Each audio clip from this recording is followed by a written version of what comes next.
Flory Models daily vlog. Here we are on Thursday the 21st of January 2016, and being Thursday, traditionally it is review day. That said, this morning I was working on the MiG, which is, hopefully it is just here. It's alright, the box is about to fall off the desk.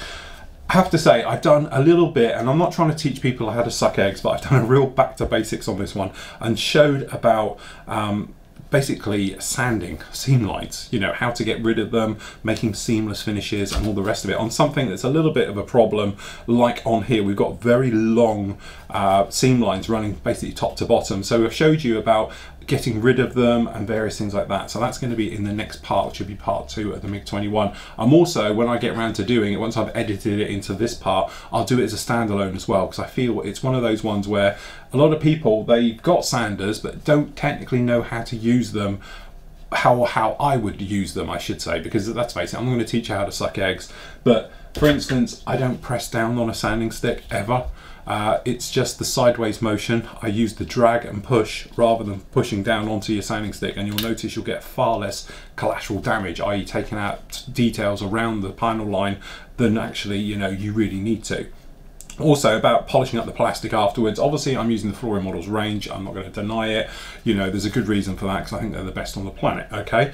But generally it's almost a teaching suck eggs. It's probably going to be a 15-minute part about it, but I think if you ever suffer with panel lines coming back and things like that, we talk about that and the reasons why and all those things like that. So might be an interesting one to see, but say by the end of next week I'll make it a standalone as well. So if you don't want to watch the full thing, obviously on the MiG build, you can have a look just about sanding, okay? So something a little bit different. But generally, here we are, Thursday, it is review day. So this afternoon I've been down and we've done a couple of reviews for you. So we've done the, what have we done today? We've done the AMK, or the avant-garde MiG-31, which is this guy, which I know everybody's been going wild about, and I can see the reasons why. It is a very nice kit. I just think the panel lines are well overdone. They are huge, big, chunky things, but it's a big, chunky aircraft. I think you're going to get away with it. I think they're just a little bit big and a little bit too deep for its scale. That said though, I love the level of detail in here. This is the first avant-garde kit I've actually built. It's on a par, I think, with Great Wall Hobbies MiG-29. Very nice. I just think Great Wall got just a little bit more finesse on their MiG-29 kit. The panel lining I think is more in scale than this one, but generally it is an absolute cracker of a kit. We do like that one a lot. Obviously, we're doing on the Smirch, as you can see down here. We've been looking at the resin wheels, aftermarket ones, comparing them what you get in the box and everything else like that. Again, it's a beautiful kit. It goes together really, really well, I should think. But God, those tubes on the back are going to take some work, and I can imagine they are going to drive you mad. You know, tracks, you know, piece of cake. This would absolutely be a real problem because they are multiple parts, 2 halves in 4 sections deep, times 12 over this. So, you know, it's going to be a lot of work, and you do get them, and they're in here. Just to give you a sneaky peek before we edit this, this is just the tubes for the back. Nightmare. It's going to be horrendous doing that one. Anyway, my little thing for today, obviously I have a little bit of a check, is about reviews.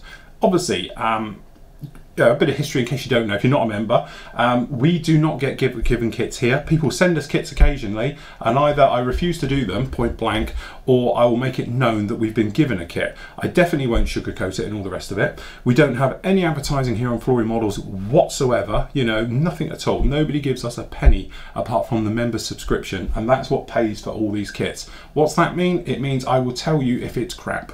If it's a bad kit, if I think it's overpriced, if it's overrated, I will tell it, because I don't have to sugarcoat anything like you'll find other companies or people on the net, because they've been given a kit and because they want to be given another one, they'll sugarcoat it. Or they've got, you know, some type of tie-in, obviously they sell the kit perhaps, or something else like that.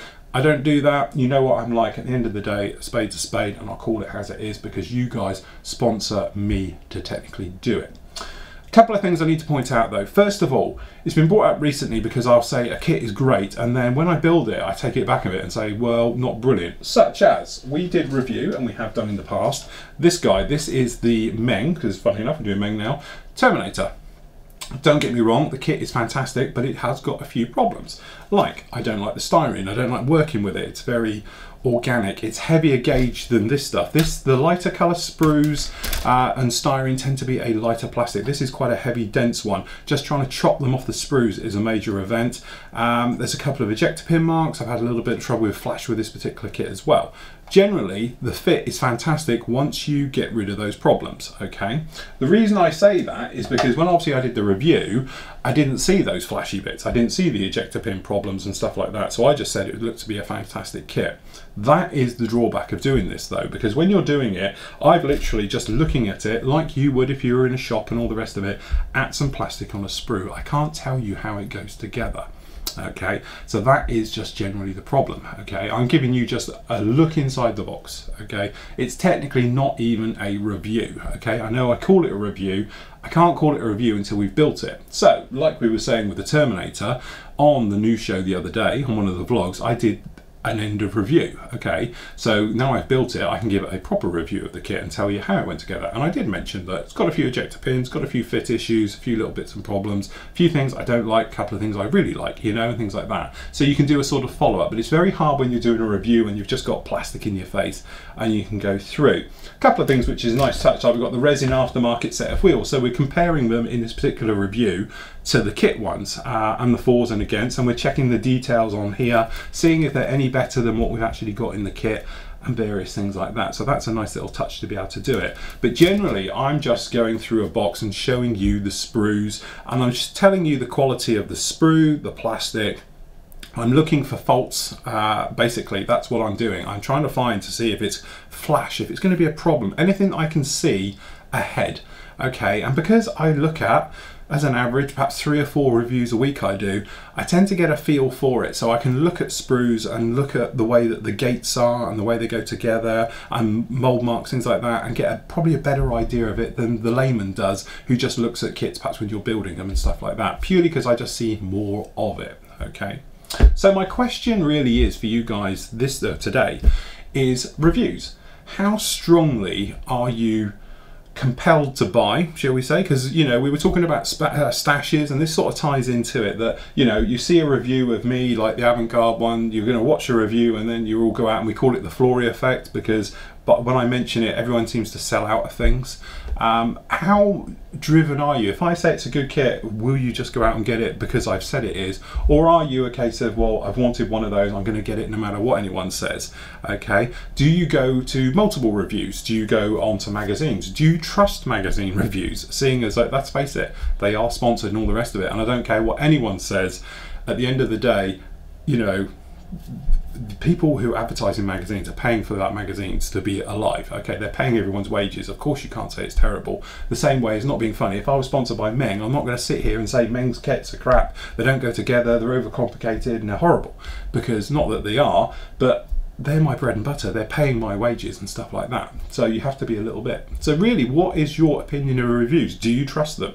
Do you basically think, well, look, I'll make my own decisions on it? Do you watch my reviews just to get an overall, to see what I'm thinking, to get an idea, to see what the sprues all look like, to go through, you know, I often, you know, some people are often questioned about, why do I show the entire manual? That's because you can see how it goes together and build it. That's why I do it. I wish people had done that when I've looked at reviews, because that way you can see exactly how it goes together. And if you ever did lose the manual, you could just watch that and just pause it when you need it and everything else. So there we go, that's the question for today. Tomorrow, obviously, we're going to be on, we'll get the reviews up and everything else like that. And also in the morning, I'm going to take you for a bit of a tour around the old studio and upstairs with the editing suite and the stock and all the bits and pieces, and show you exactly what we've got going, with a little bit of a tour guide for you, a studio guide, I should say, and everything else like that. So that's it from me. Happy modelling, take care, catch you all tomorrow.